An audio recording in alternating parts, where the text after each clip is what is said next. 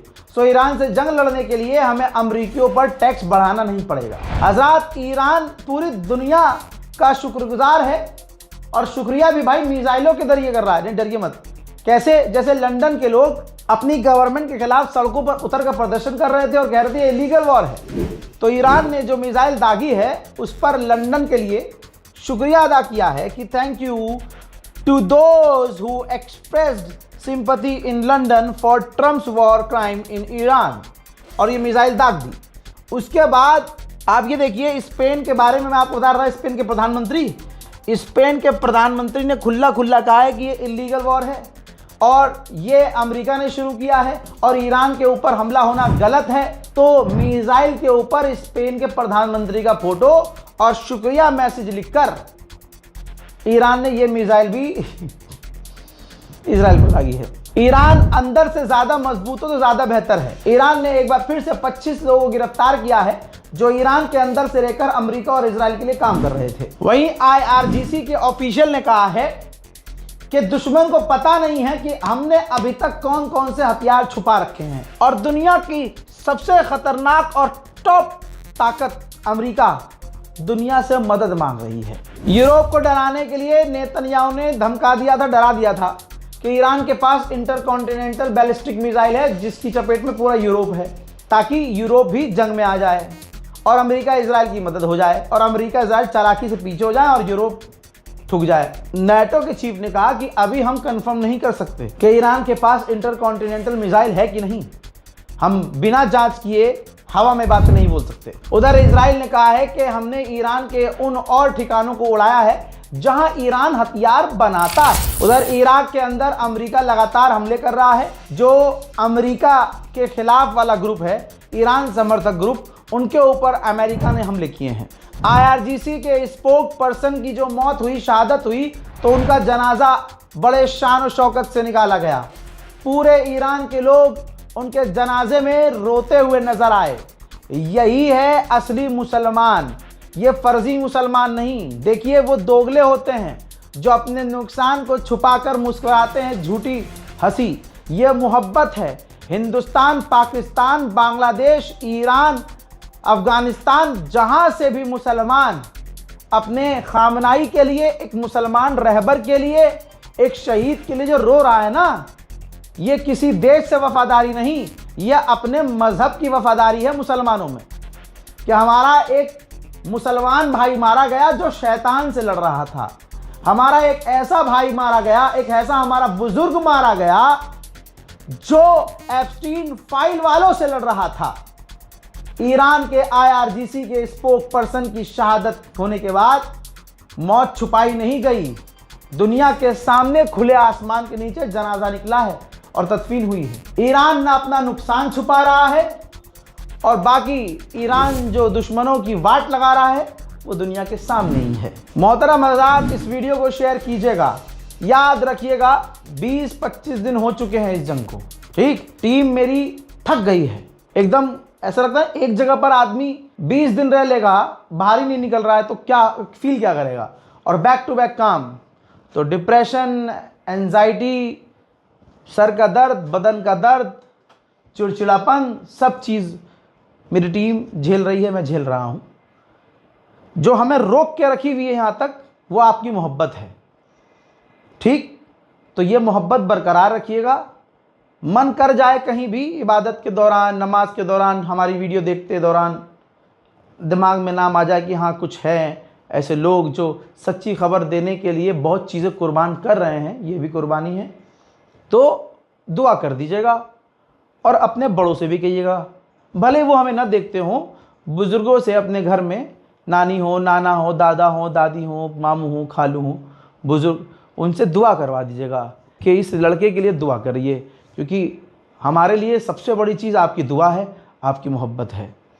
अगले अपडेट के लिए इंतज़ार कीजिए। वस्सलाम।